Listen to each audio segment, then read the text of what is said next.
Thank you, Dan. We're still a couple minutes early, so we're just going to have a moment of reflection.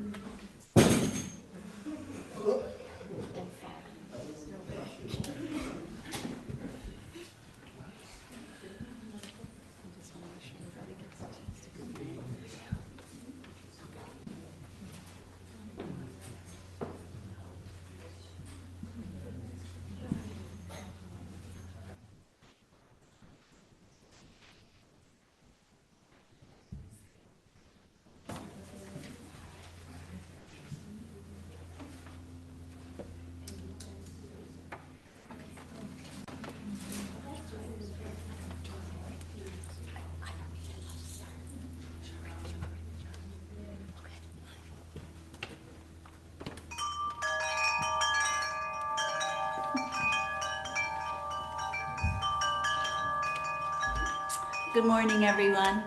Good morning. Welcome to Unitarian Universalist Congregation of Danbury. My name is Catherine Bomer, and my pronouns are she, her, hers.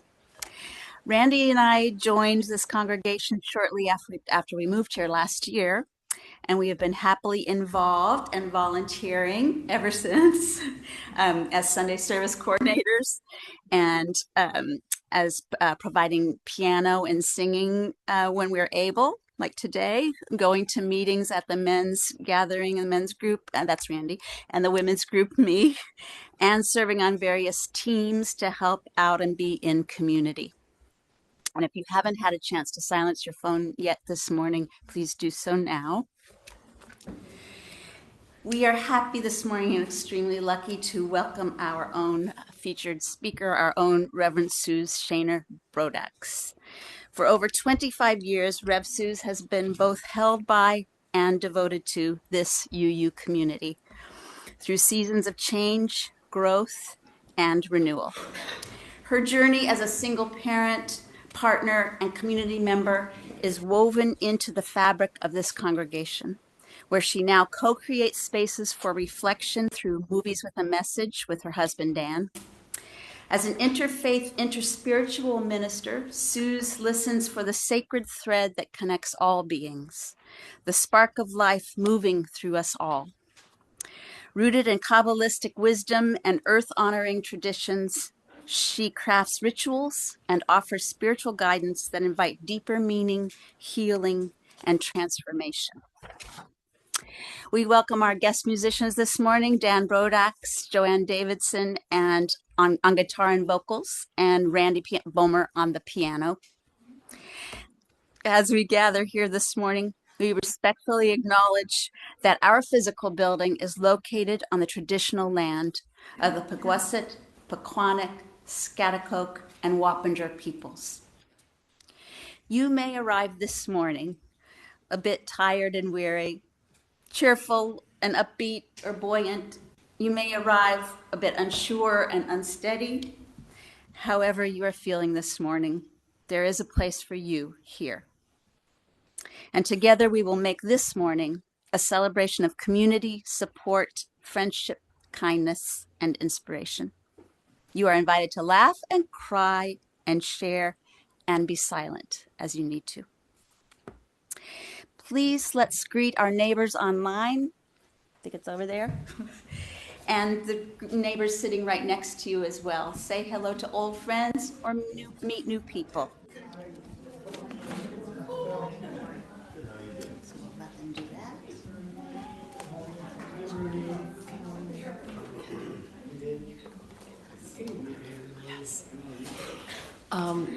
And we happen to have a special guest this morning.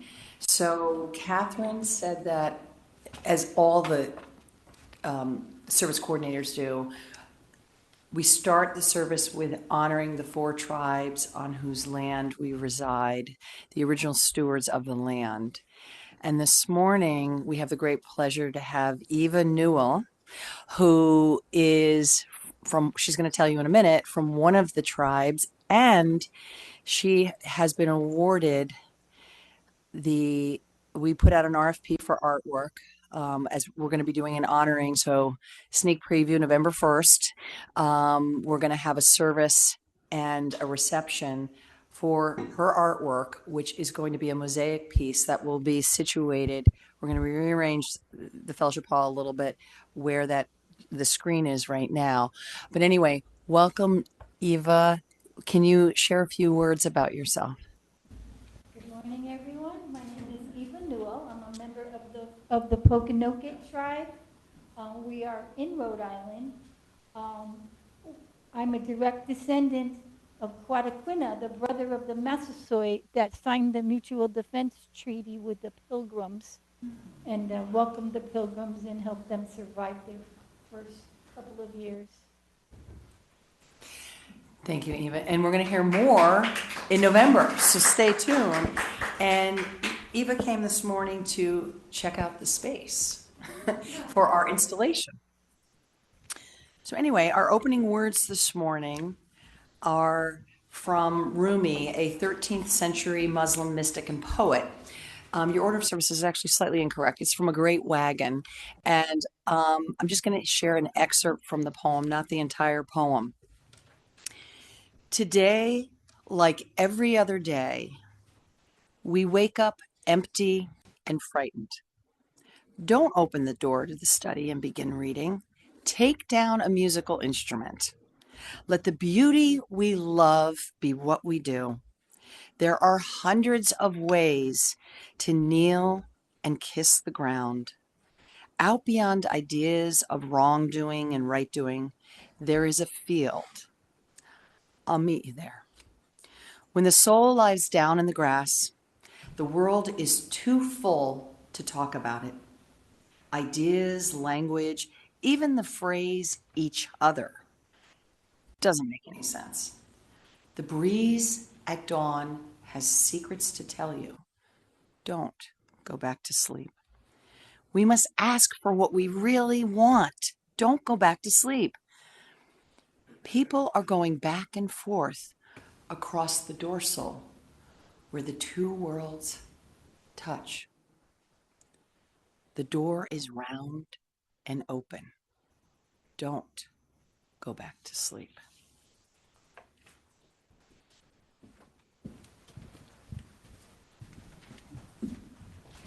And now we invite you to rise in body or spirit and join your voices in singing our in-gathering song, The Circle Game.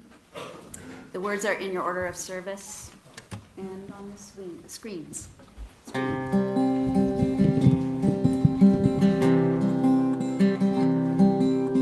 Yesterday a child came out to wander, caught a dragonfly inside a jar. Fearful when the sky was full of thunder, and tearful at the falling of a star. the seasons, they go round and round, and the painted ponies go up and down. We're captive on a carousel of time. We can't return, we can only look behind from where we came, and go round and round and round in the circle game. Then the child moved 10 times round the seasons, skated over 10 clear frozen streams. Words like, when you're older, must appease him, and promises of someday make his dreams. And the seasons, they go round and round, and the painted ponies go up and down. We're captive on a carousel of time. We can't return, we can only look behind from where we came, and go round and round and round in the circle game. 16 springs and 16 summers gone now. Cartwheels turn to car wheels through the town, and they tell him to take your time, it won't be long now, till you drag your feet to slow the circles down. And the seasons, they go round and round, and the painted ponies go up and down. We're captive on a carousel of time. We can't return, we can only look behind from where we came, and go round and round and round in the circle game. So the years spin by, and now the boy is 20. Though his dreams have lost some grandeur coming true, there'll be new dreams, maybe better dreams, and plenty, before the last revolving year is through. And the seasons, they go round and round, and the painted ponies go up and down. We're captive on a carousel of time. We can't return, we can only look behind from where we came, and go round and round and round in the circle game.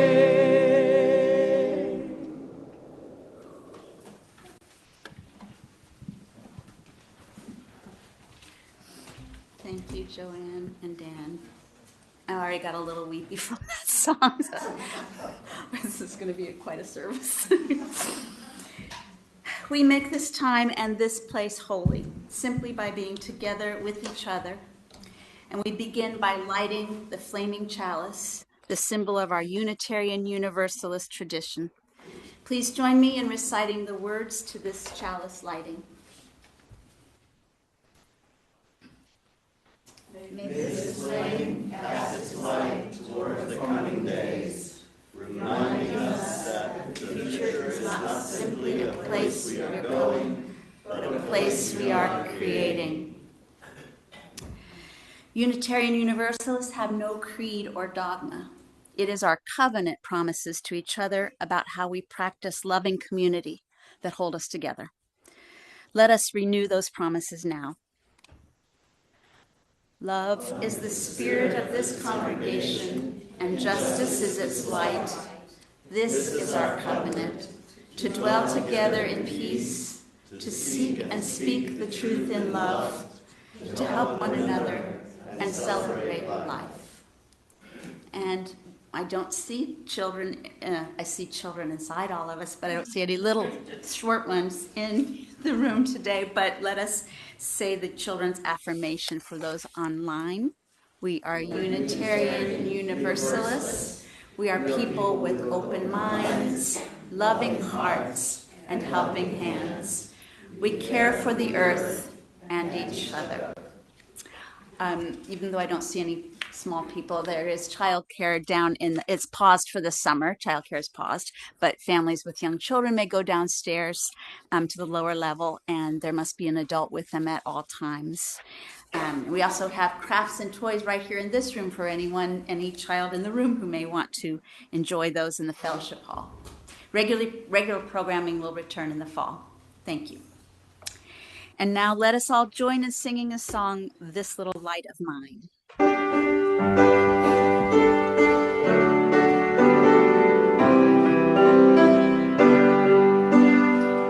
little light of mine, I'm gonna let it shine. This little light of mine, I'm gonna let it shine. This little light of mine, I'm gonna let it shine. Let it shine, let it shine, let it shine.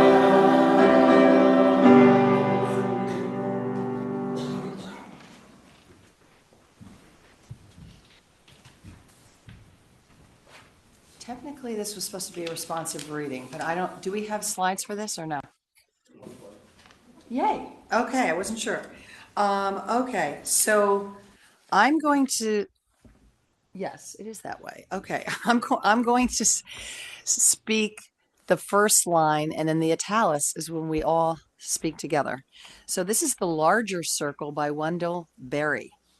We clasp the hands of those that go before us, and the hands of those who come after us. We enter the little circle of each other's arms, and the larger circles of lovers whose hands are joined in a dance, and the larger circle of all creatures, passing in and out of life, we move also in a dance, to a music so subtle and vast that no one can hear it except in fragments.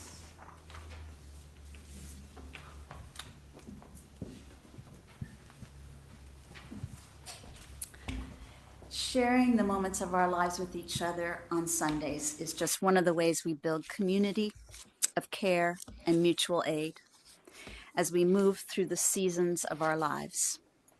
I invite those of you who wish to silently acknowledge the work of this congregation, and when we donate to the financial support, we are giving gifts to each other. Each one gives to and receives from all our members and friends.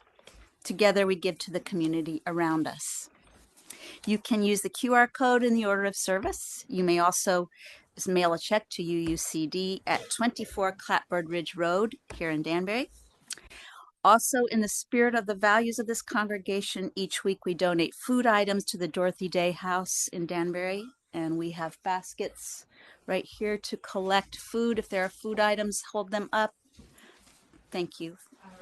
Oh, great. Perfect. Love it. No, any time of day is good. And the ushers will now come among you to receive the gifts. Thank you for your generosity.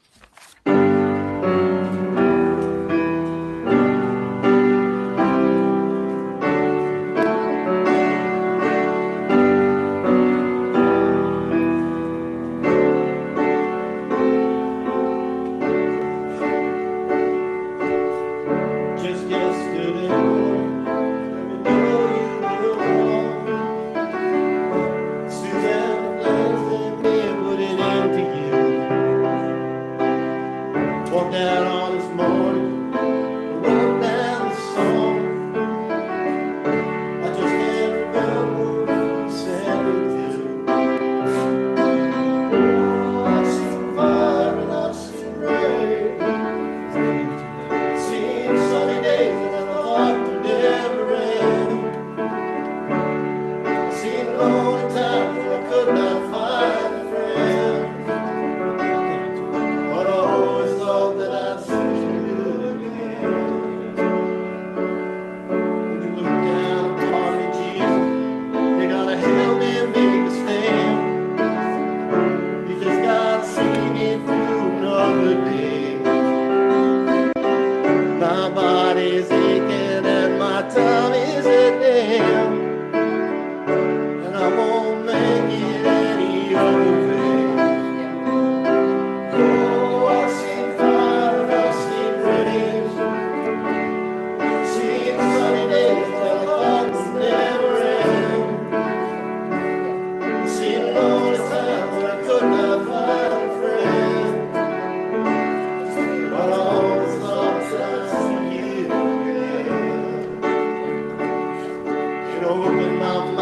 sweet easy time. Back to the sun. Lord knows when the cold wind blows, it'll turn your head around. In and out of town on the telephone line, they talk about things to come. Sweet dreams, flying machines, and pieces on the ground. Oh, I've seen fire and I've seen rain. I've seen sunny days that I thought would never end. I've seen lonely times when I could not find a friend. But I always thought that I'd see you again. Because the good things under my way this time around now. I thought I'd see you, fire and rain. I thought I'd see you, fire and rain.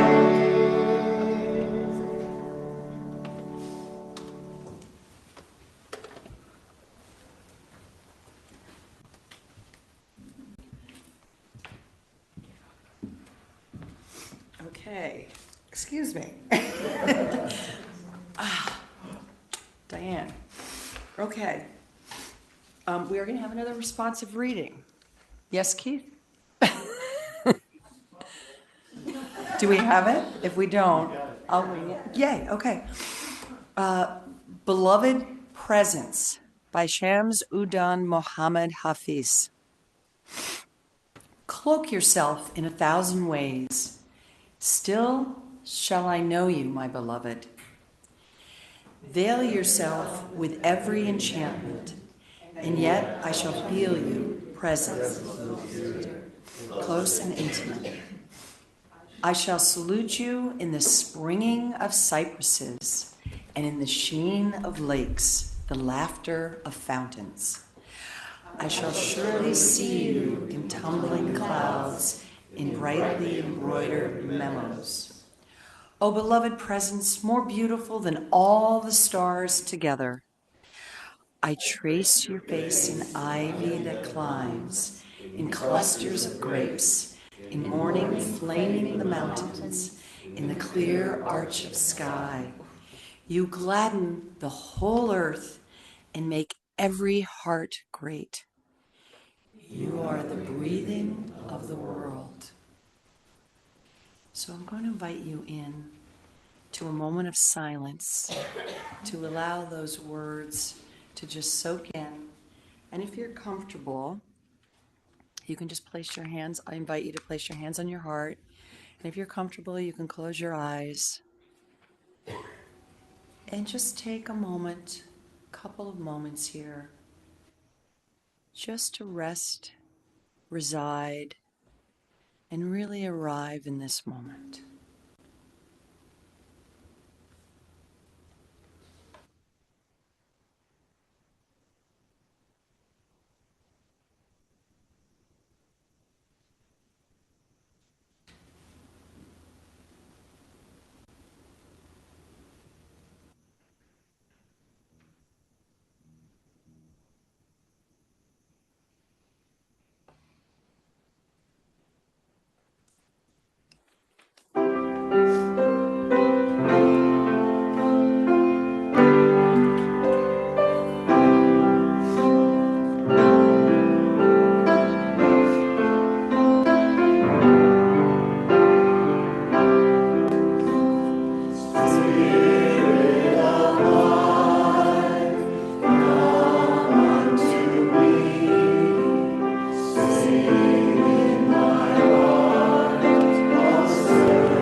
friend of mine told me to open a sermon with a joke. Maybe I'll have one later in the sermon. But I'm going to open with a confession. And being raised Catholic, that might be appropriate. So I have a confession to make. I didn't want to do a sermon this summer. I've done one every year for the last 20 years, and I thought I have a lot on my plate. I was feeling a little overwhelmed, but enough people weren't signing up, and I'm a minister, so I have to.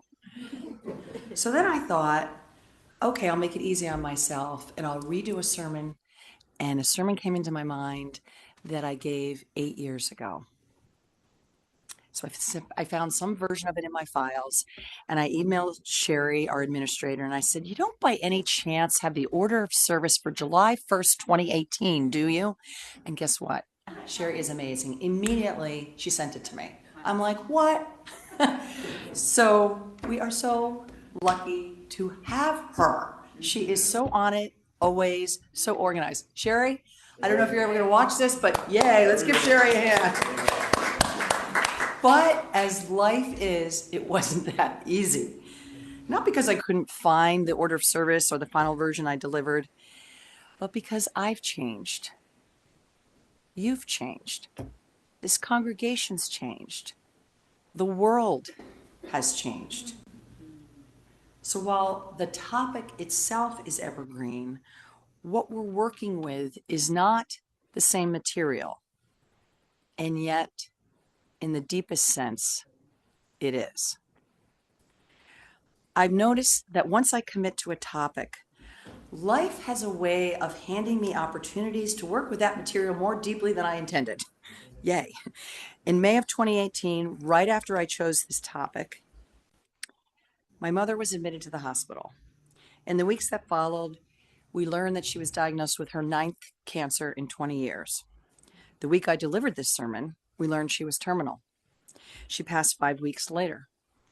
Now, I loved my mother, and our relationship was complicated. Those who know me well know something of my journey with complex grief.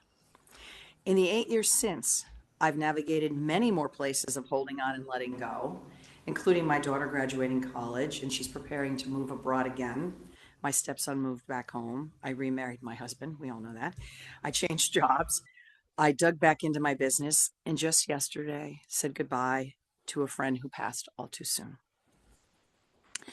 When I first delivered this sermon, I was in the process of saying goodbye to my mother at the end of her life. Now I'm in the process of saying goodbye to my daughter as she expands her life and career. And while I approach a birthday at the end of this summer that will officially make me an elder, so goes the cycle of life. Think about all you've navigated in the last 8 years. Some of you weren't even attending this congregation. Some of you have had babies or grandchildren or great-grandchildren. Congratulations. Some of you have changed genders. Some of your children have changed genders. Some of you have changed jobs, moved, bought a first home, retired, started a hobby you love, navigated injuries or illnesses, or said goodbye to a relationship that didn't work, or a loved one who passed. Your life has changed, and you've been changed. Think about this congregation. In 8 years, by my count anyway, maybe I might be off, we've had 4 ministers, 2 family ministers directory, and actually we changed the name in that time frame from Director of Religious Education to Director of Family Ministries. We're now going on our 3rd music director. But Sherry's still here, steady and consistent. Thanks, Sherry. Another plug for Sherry. Think about this country and the world. We've navigated a global pandemic and all the heartache it brought. 3 presidents, 2 very different men, and everything in between. We are experiencing the best, and dare I say, the worst of humanity. This is the nature of life, change. It's how we hold or work with it that change determines who we are, our level of happiness and success, and how we show up for ourselves and each other. As Havelock Henry Lewis said, all the art of living lies in a fine mingling of letting go and holding on. Inherent in the human condition is that we hold on to people, places, situations, or things, or we let them go voluntarily or involuntarily. A thing could be a belief, a mindset, a habit. One other change that's happened since I first delivered this sermon is the advent of AI. So I asked AI, what is the human condition? In short, here was the answer. The total of the experiences and traits that define what it means to live as a human being, birth and mortality, emotion and reason, conflict and connection, all wrestled with across art, literature, philosophy, and psychology in search of purpose. It's as hard and simple as that, right? Here's what I'd add. What differentiates us from other creatures is a brain capable of complex thought and speech. And as far as we know, we are the only beings who know that we will die and are aware of our own awareness. Herein lies our power and our potential for suffering. The choice of what we do with this lies with us.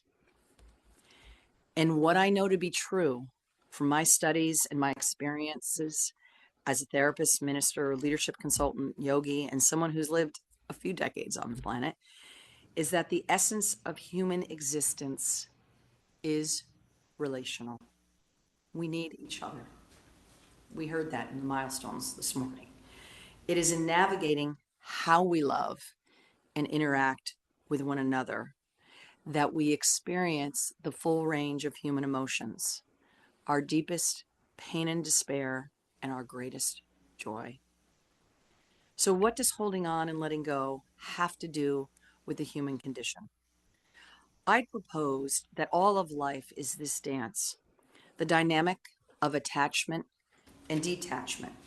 We need to attach to have healthy, whole relationships with people, places, and things, to know that they matter and that we matter.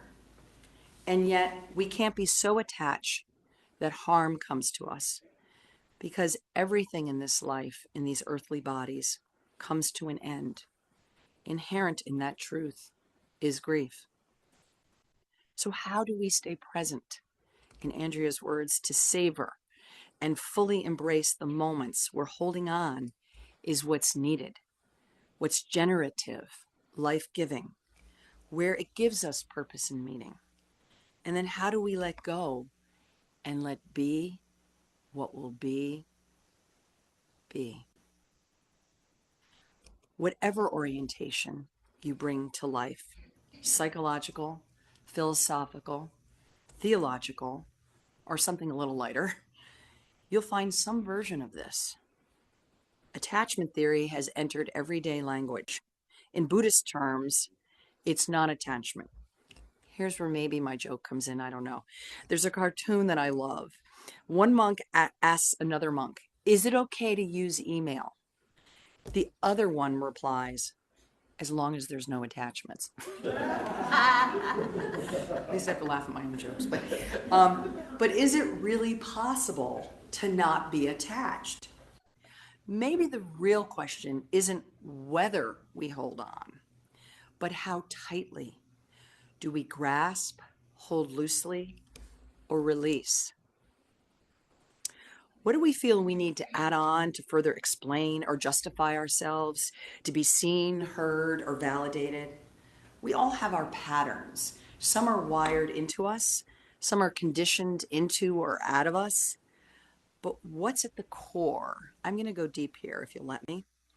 At the core of our existence and at the center of our faith tradition, and most faith traditions, however differently they express it, is love. What does it mean to be love, to give and receive it? If we can unlock that, I believe we unlock the mysteries of life, and it is inseparable from holding on and letting go. There's no way around the pain in any of this. The pain of not holding on when we need to, of not being held when we needed to be, of not letting or needing to. These are the core questions life keeps asking of us, and they show up not just in the big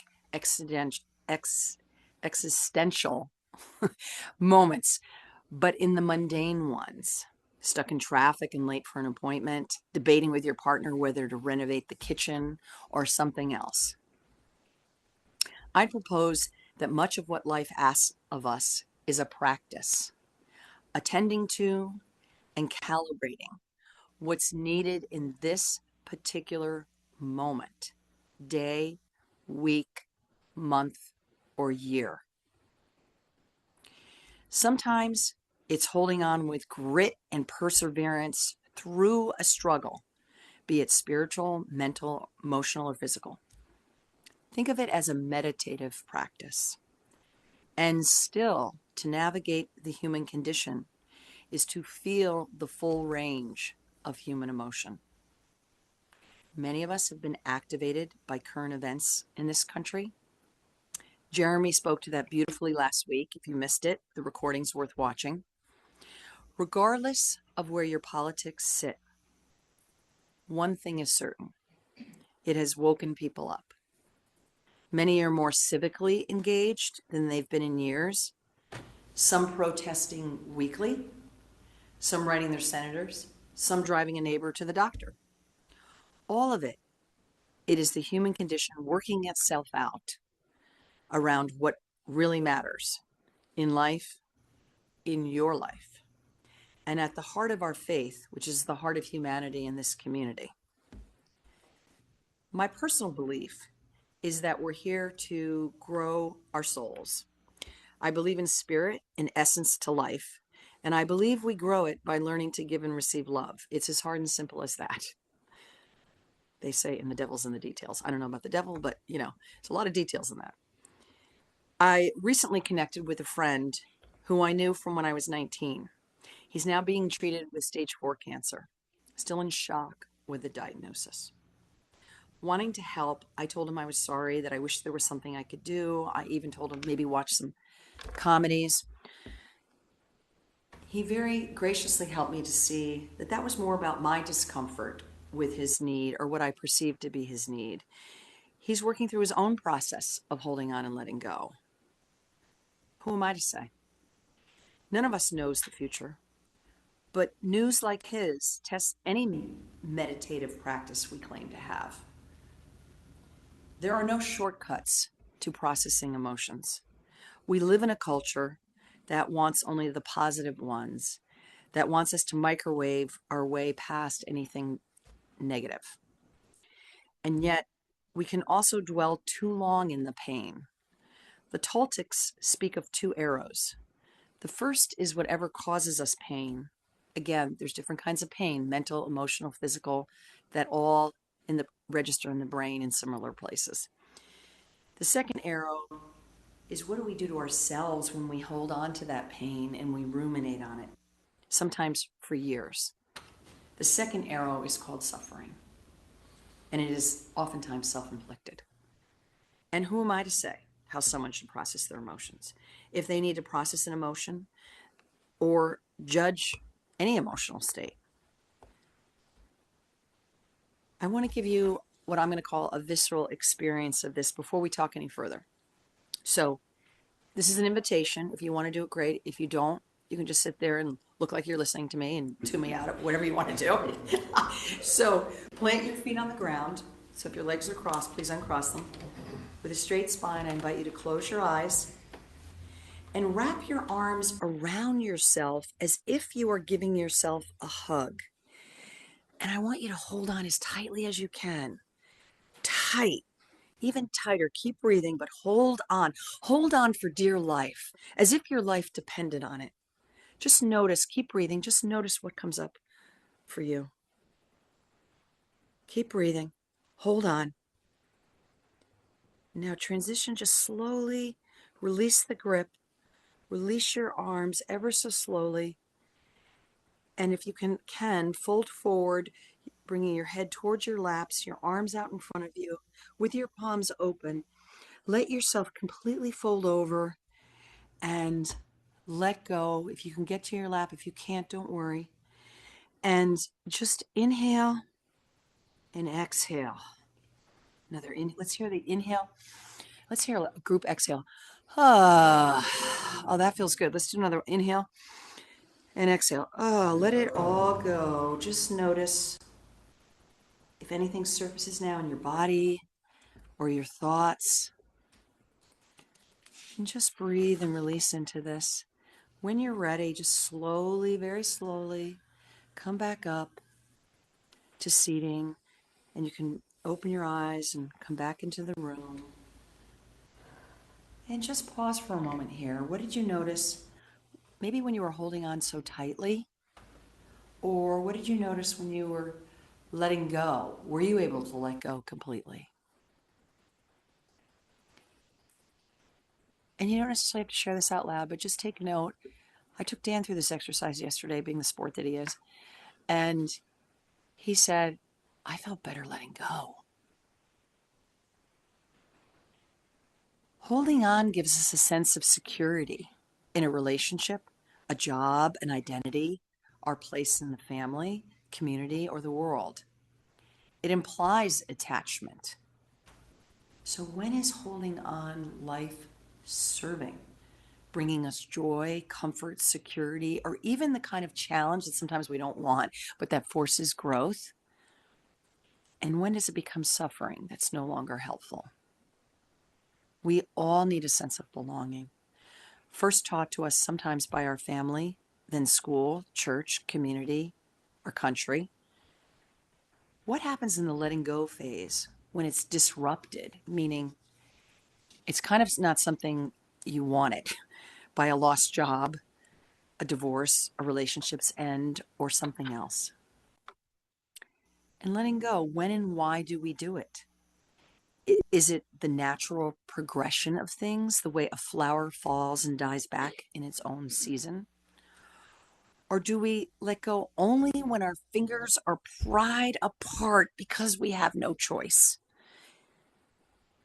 Either way, it implies loss, a grieving. We live in duality, pain and joy, and neither less. The Buddha spoke of contentment not as the absence of suffering and not as elation either, but as a deep, abiding ease. And yet, when we're blissfully content, how do we grow? Holding on is often tied to challenge. Sometimes we get energized. Well, I'll show you. I'm going to do it. I'm going to overcome it. We get energized to achieve something, to belong, to make an impact. Letting go is its own question of a season, of who we're becoming. Are you building right now, or are you getting to know yourself differently? The most important relationship and the longest relationship you will ever have is with yourself and with whatever words you want to use, God, spirit, the creative life force, whatever that is for you. What gives you vitality, and when and where do you need to disconnect? I know some of my greatest life lessons have come through pain and suffering. I'm genuinely playing with the possibility of more lessons arriving through grace and ease instead.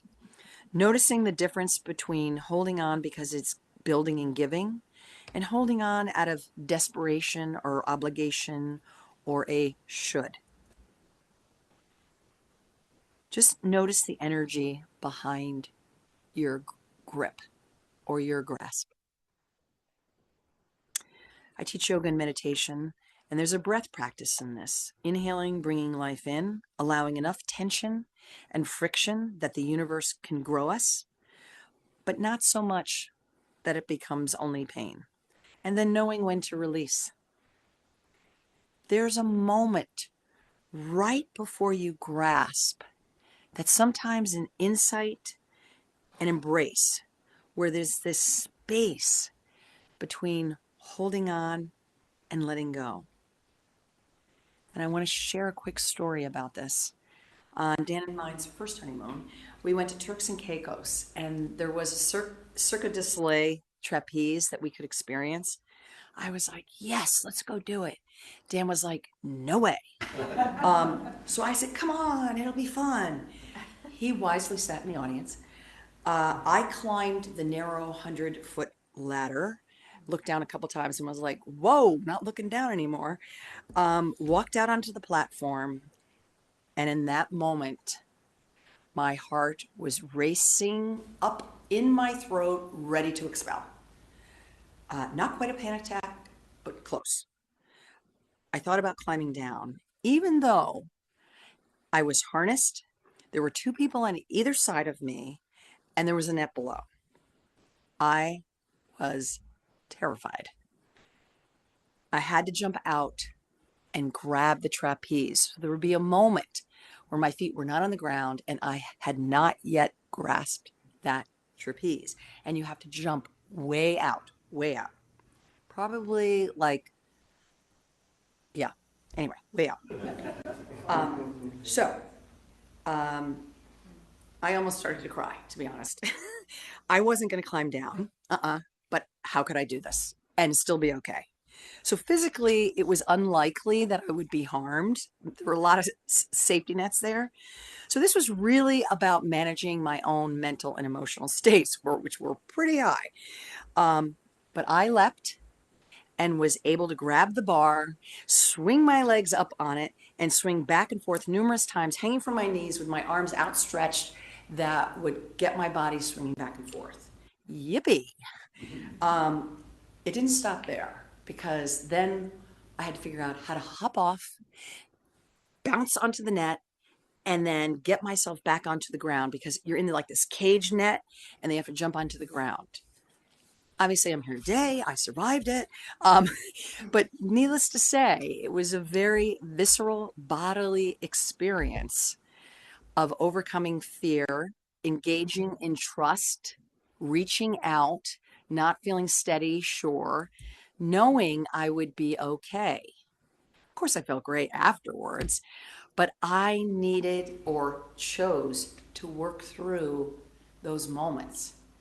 Now, I'm giving we could say, fun in retrospect experience, but we all have had these experiences in life where life is calling upon us to reach out and grab that trapeze, and we sometimes don't have as much safety nets, and we don't know really how it's going to go.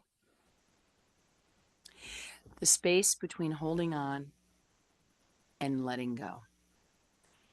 That space is where the rich life resides. Thank you.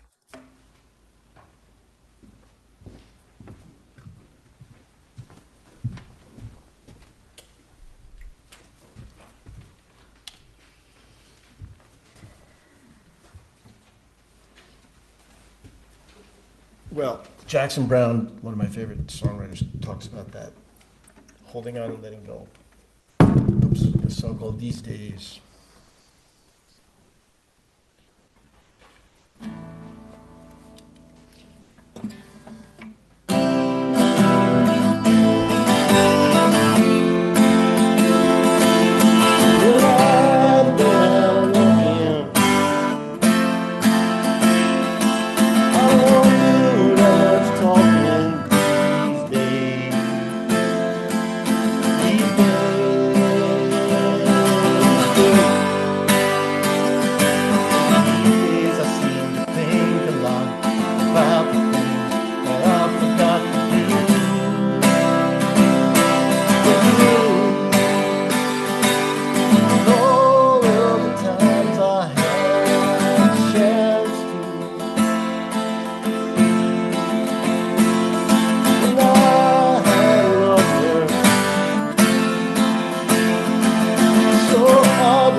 tell my friends.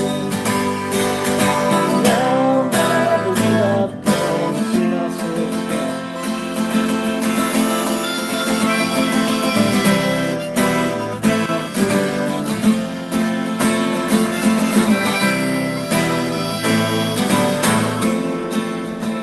But you know that I keep on moving on. Thinking about it being proven one of these days. I've seen anything to live a life that I have lived in this song. But it's just that I haven't so long.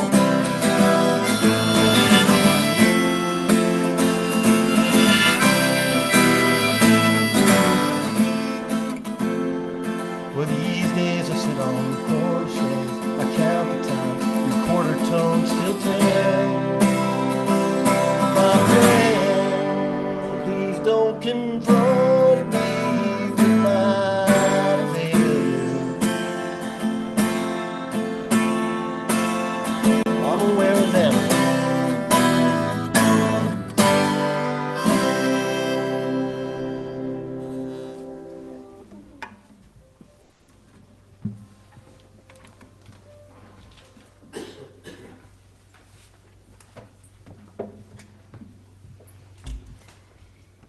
Please join me in the words for extinguishing our chalice. We extinguish this flame, but not the light of truth. These carry our hearts and out into the world Until we are together again. And now please join in the singing of our hymn of celebration, Love Will Guide Us.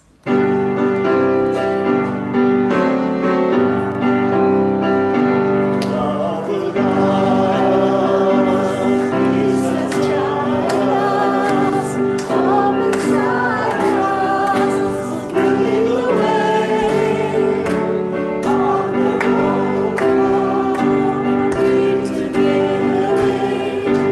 Love will guide us through the hard nights. If you cannot sing like angels, if you cannot speak before thousands, you can give from deep within you. You can change the world with your love. Love will guide us, peace will guide us, hope inside us. We'll lead the way on the road from greed to giving. Love will guide us through the hard night. If you cannot sing like angels, if you cannot speak before thousands, you can give from deep within you. You can change the world with your love. So we were intentional about doing that a cappella in the last round. I'm going to leave you with an Irish blessing. In the spirit of my Irish heritage, my middle name is my mother's maiden name, Quinn, and her mighty Quinn spirit still lives in me. But I've modified it a little bit. May the rose rise to meet you. May the wind always be at your back.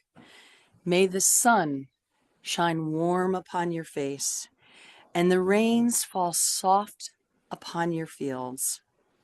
Until we meet again, may the beloved Spirit of life keep you close with love and care, and may you keep your palms open, ready to receive what life is asking of you with curiosity and courage.